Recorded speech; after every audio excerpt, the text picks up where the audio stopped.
और बाहर इंतजार करे। इस आवाज को, जो कड़ाके की आवाज रामानंद जी ने कई बार सिकंदर लोधी भी सुन रहा था, कहीं साथ में ही उनका आसन था। कहते हैं उनको उनके लिए कोई स्थान नहीं है इस आश्रम, मुसलमानों के लिए बाहर इंतजार करे। ऐसे ऐसे एक दो अपशब्द भी बोले। अब सेवक ने आकर कहा कि स्वामी जी ने मना कर दिया है और कहा कि मुसलमानों के लिए इस आश्रम में कोई स्थान नहीं है, चाहे राजा हो चाहे महाराजा हो। अब सिकंदर लोधी पहले तो दुखी था अपने दुख से, और बीमार आदमी में चिड़चिड़ापन ज्यादा होता है तो और गुस्सा उसका तो 100 पे पारा गया।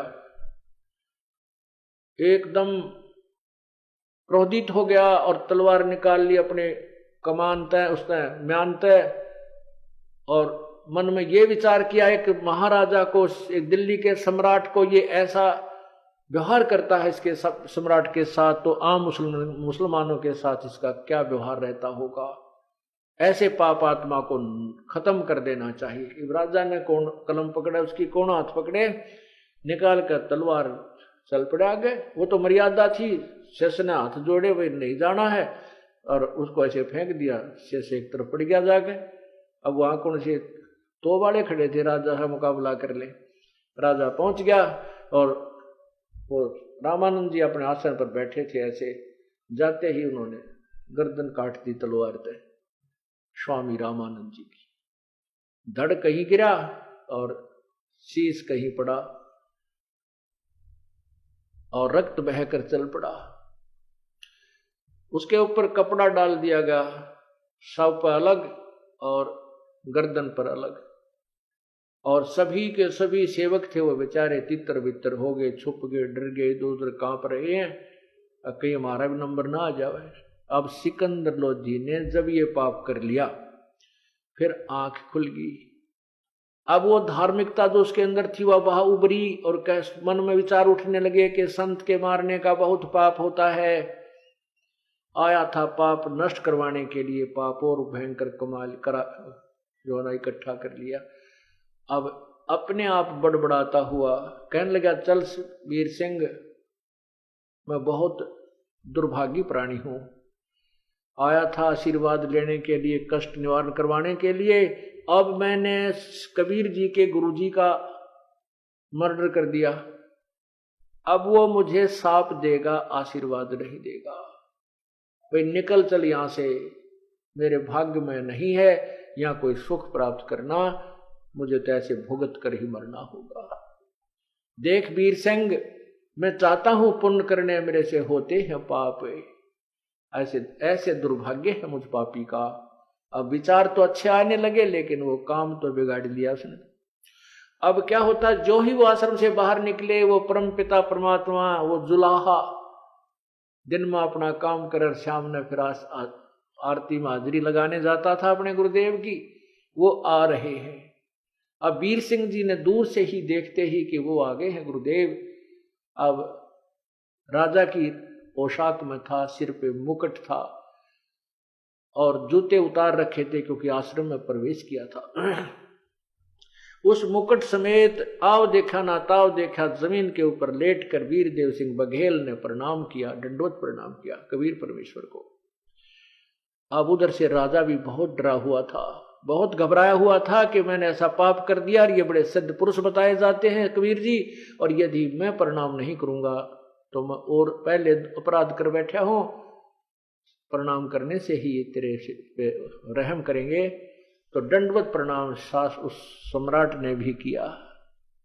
अब पुण्यात्माओं, यही वो कहानी है, परमात्मा कैसे खेल खेलते हैं। पुण्यात्मा कहते हैं, आदीनी के पासे है वो पूर्ण ब्रह्म दयाल, हे मान बढ़ाई मारियो हो बेअदबी सिर काल।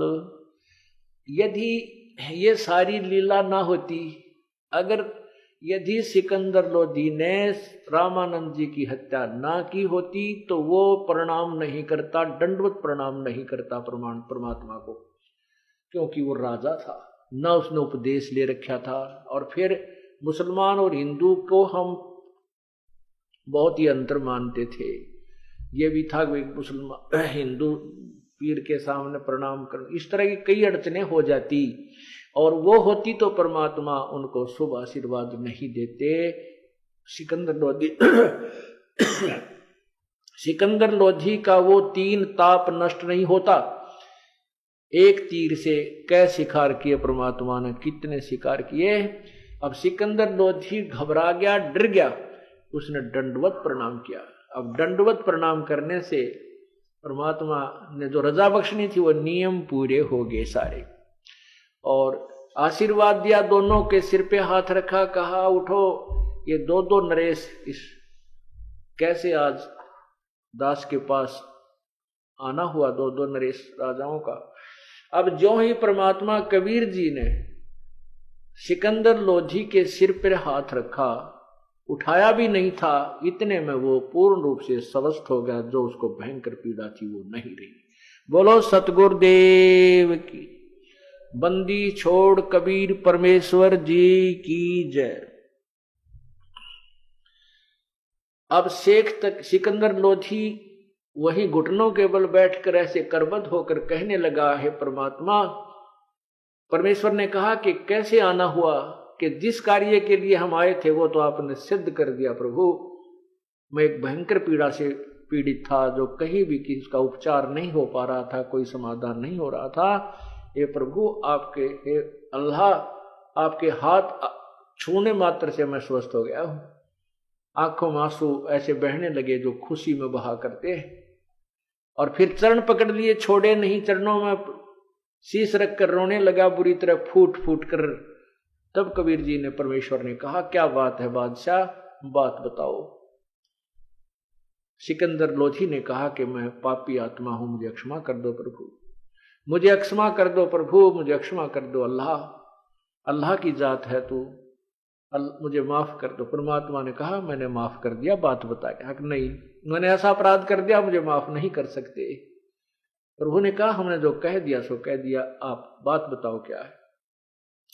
तब उन्होंने सारी कहानी बताई। सिकंदर लोधी ने वही चरण पकड़े पकड़े, कहा, प्रभु मैं एक बहुत पीड़ा से पीड़ित था, भयंकर रोग था, मुझे सब जगह ट्रीटमेंट करा लिया, मुल्लाओं से, काजियों से, हिंदू पीरों से, हिंदू गुरुओं से, हिंदू ऋषि महर्षियों से, तांत्रिकों से, फिर वैद्यों से, मुझे कोई राहत नहीं मिली।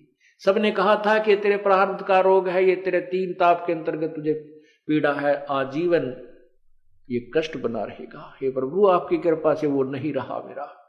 अब मैंने एक और जुल्म कर दिया, मैं अब इस रोग से पीड़ित था, मेरा चिड़चिड़ा स्वभाव हो गया था, और ऐसे ऐसे हमने स्वामी रामानंद जी से आश्रम में प्रवेश करने की आज्ञा मांगी थी। उन्होंने मुझे अपशब्द कह दिए कि मैं मुसलमानों को देख कर दर्शन भी नहीं करना चाहता, ये मलेच्छ होते हैं, इनको आश्रम आने की अनुमति नहीं दी जा सकती, ये नहीं आएंगे। तो मुझे गुस्सा आ गया, और उस क्रोधवश मैंने आपके पूज्य गुरुदेव की हत्या कर दी। हे प्रभु मैं इतना पापी हूं, पुण्य की तरफ चलता हूं तो मुझे पाप ही मिलते हैं।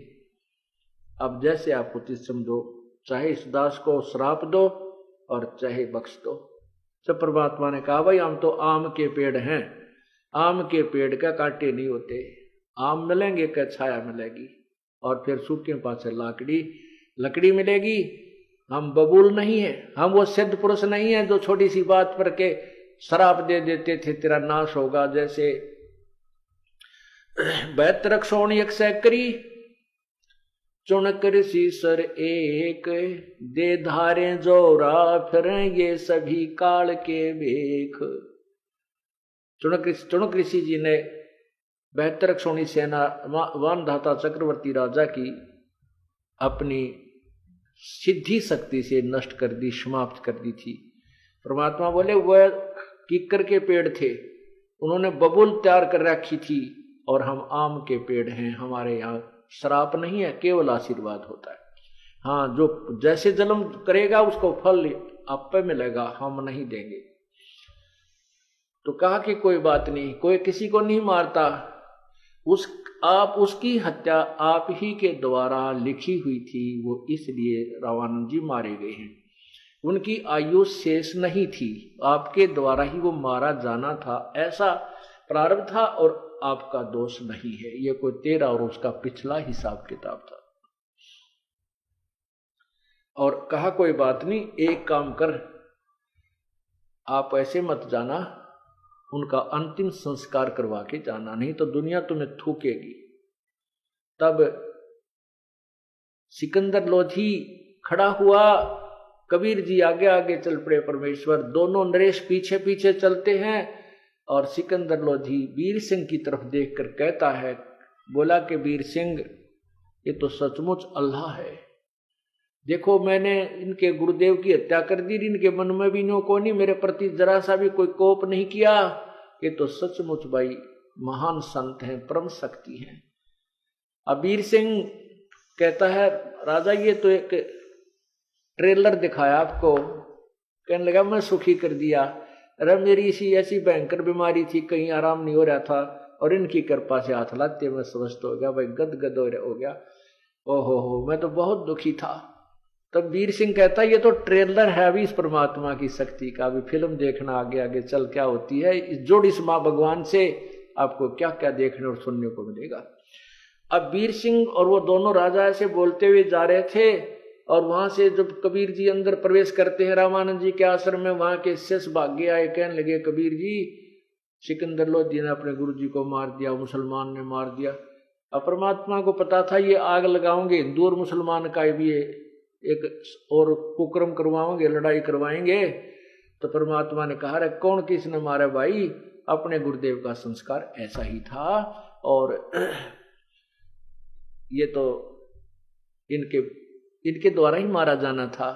और फिर कहने लगे, अरे भोले आदमियों, तुम क्या ज्ञान सुनते हो, संत कभी मरता है क्या? ये शरीर तो माटी में मिल जाता है, संत थोड़ा ही मरता है। तो ऐसे ऐसे ज्ञान दे करके सभी मायूस बहुत गणे हो रहे थे। फिर क्या सब जब देखा परमात्मा ने, धड़ एक तरफ पड़ा है, शीश कहीं पड़ा है। जब जाकर के दंडवत प्रणाम किया कबीर परमेश्वर ने स्वामी रामानंद जी के चरणों की तरफ, और खड़ा होकर के हाथ लगाया, कहा गुरुदेव जागियो गुरुदेव, संध्या आरती का समय हो गया है। अब ऐसा ही कहा था, उसी समय वो शीश वहां से चला, रामानंद जी की धड़ के ऊपर लगा, और रामानंद जी जीवित हो गए, बैठ गए। बोलो सतगुरुदेव की जय। अब रामानंद जी ने सामने वही सिकंदर लोधी मुसलमान खड़ा दिखाई दिया, लाल आंख फेर कर ली, ऐसे ही गर्म फेर होता नजर आया। फिर देखा सामने के रक्त की और दूध की दो धाराएं उनके शरीर से निकल रही थी, एक लहू की और एक धारा दूध की चल रही थी, जहां उनका वो कत्ल हुआ था। तब सिकंदर लोधी से नजर हटा के कबीर जी के ऊपर दृष्टि रामानंद जी की गई। रामानंद जी को पता चल गया कि तेरा कत्ल कर दिया गया था और तू कबीर जी ने जीवित किया है। तब कबीर परमेश्वर से पूछा कि हे भगवान, एक कृपा करो मुझे बताने कि मेरे शरीर से दूध और आधे से खून क्यों निकला, ये रक्त क्यों निकला? सारा दूध ही होना चाहिए था या सारा खून ही होना चाहिए था? तब परमात्मा ने कहा, स्वामी जी आप जानी जान हो, अंतर्यामी हो, मुझसे क्या पूछ रहे हो, आप सब जानते हो। जैसे गुरुदेव के सामने हमने बोला जाता है, वचन करने होते हैं, इस दृष्टिकोण से प्रभु ने कहा। फिर बताया कि आप पहले अन्य जाति वालों को, हिंदुओं को भी हे दृष्टि से देखा करते थे, उनका आदर नहीं करते थे, आप उनको भिन्न समझते थे। और आज आप अभी तक आप इतना तो हो गया कि आप हिंदुओं को तो एक मानने लगे, लेकिन मुसलमान को आप आज भी भिन्न समझते हो। प्रभु अभी आप मोक्ष के काबिल नहीं हुए थे, इसलिए आप में अभी मलिनता शेष है, इसलिए आपका पूर्ण रूप से खून दूध नहीं बना, आप पवित्र नहीं हुए। हिंदू और मुसलमान एक पिता की संतान हैं, भिन्न भिन्न नहीं है। रामानंद जी एकदम शर्मिंदा बहुत हुए, चरणों बहुत ही, और उस सिकंदर लोधी को खड़ा होकर के और सीने से लगा लिया, कहा बेटा मेरे से भूल हो गई, मैं सचमुच मंदबुद्धि का व्यक्ति हूं, मैं अभी भी हिंदू और मुसलमान को दो मानता था। और उसी समय कबीर परमेश्वर के भी चरणों को छुआ। प्रभु ने कहा कि नहीं, आप मेरे गुरु हो, ऐसा ना करो। तब उसके बाद श्रावानंद जी ने कहा कि आज के बाद हिंदू और मुसलमान मेरे अपने ही बच्चे होंगे, मेरे अपने भाई बहन हैं, मैं कभी नफरत नहीं करूंगा। बोलो सतगुरुदेव की।